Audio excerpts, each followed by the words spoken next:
اس واقعے سے پہلے پتہ کیا ہوا؟ حضرات صحابہ کرام رضوان اللہ تعالی علیہ مجمعین کے ہاتھوں سرکار دو عالم صلی اللہ علیہ وسلم بھی ساتھ تھے، کافروں کا ایک بہت بڑا بہادر پہلوان مارا گیا۔ یہ جو غزوہ خندق ہے، جس کو غزوہ احزاب کہتے ہیں، قرآن میں ذکر ہے اس کا، ویسے کوئی بات بنا کے نہیں کہہ رہا ہوں، یعنی یوں سمجھو اب میں سورت احزاب کے تیسرے رکوع کا آخری آیتوں کا ترجمہ کر رہا ہوں۔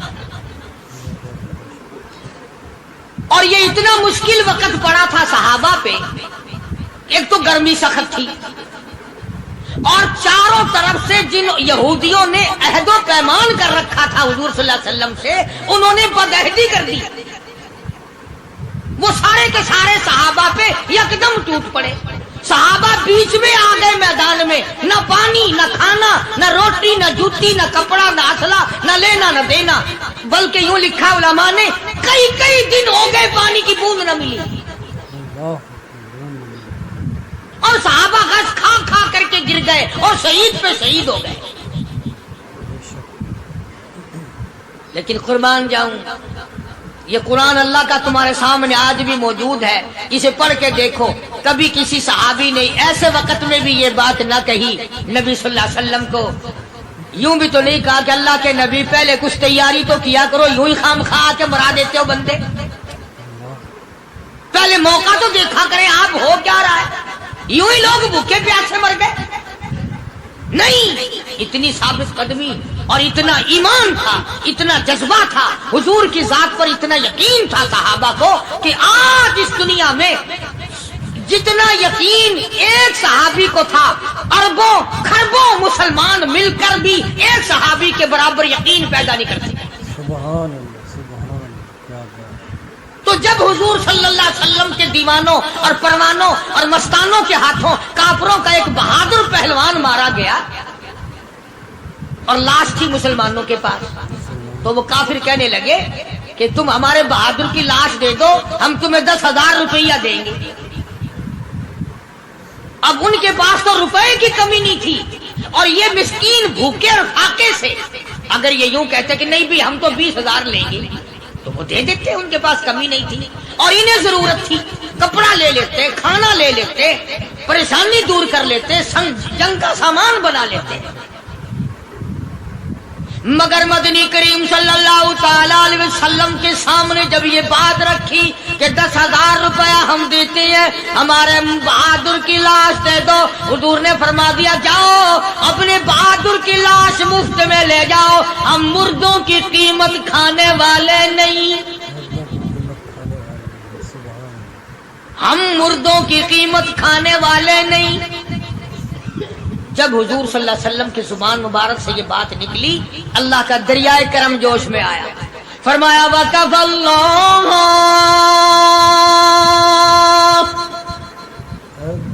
اللَّهُ الْمُؤْمِنِينَ الْقِتَالَ، فرمایا میرے نبی اب آپ اطمینان رکھے، کوئی ضرورت نہیں، اب میں تیرا خدا خود ان سے جنگ کروں گا، اب میں لڑوں گا ان سے۔ اور اس کے بعد اللہ تعالیٰ نے یہ برکت دی کہ ایک آدمی یا 2 آدمیوں کا کھانا اللہ تعالیٰ نے 12,000 کو کھلایا۔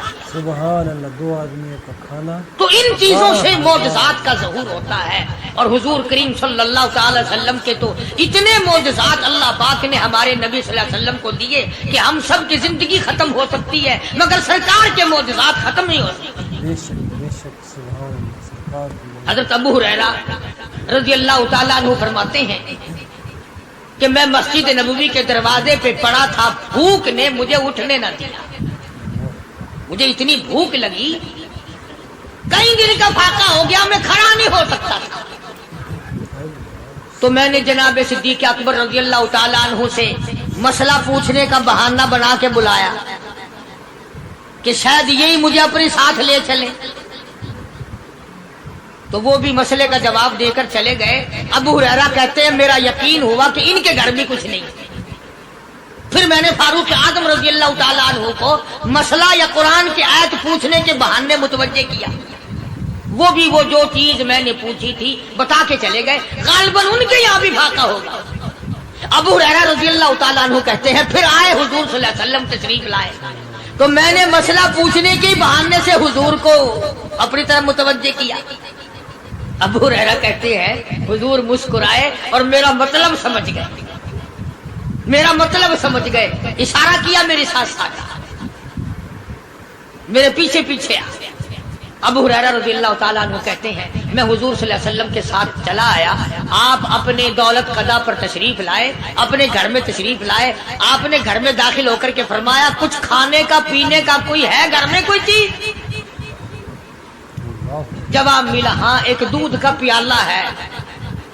ہدیہ آیا کہیں سے, آپ کے لیے ہدیہ دیا کسی نے,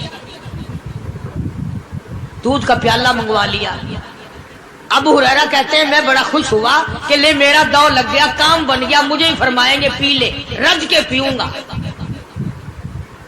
ابو ہریرہ کہتے ہیں کہ مجھے حضور صلی اللہ علیہ وسلم کیا فرماتے ہیں کہ ابو ہریرہ وہ جو مسجد نبوی میں 70-80 صحابہ صفا طالب علم ہے نا, جی ساروں کو بلا کے لا کے.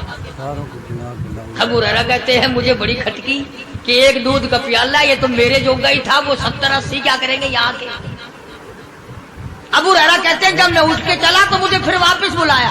فرمایا ابو ہریرہ مدینے کی گلی میں آنے میں جانے میں جو بھی راستے میں ملے اسی کو کہہ دے کہ حضور کے گھر دعوت ہے. ابو ہریرہ کہتا ہے کہ میں اقرار بھی میں نے کرنا ہی تھا کہ جی ہاں کہوں گا, پر دل میں بھی سوچ رہا ہوں کہ ہے تو ایک ہی پیالہ. تم جیسا اگر کوئی وہاں ہوتا نا جو گلی میں ملتا اس کو کہتے آج کے دن ادھر کوئی نہ آوے. وہ تو صحابہ تھے نا, اشاروں پہ جان دیتے تھے. راستے میں جو بھی ملا, دکاندار ملا ویسا ملا, سب کو کہہ دیا. واپسی میں جو ملا لشکر اکٹھا ہو, سب بیٹھ گئے. ابو ہریرہ رضی اللہ تعالیٰ عنہ کہتے ہیں اب میں نے دل میں ایک پروگرام بنایا.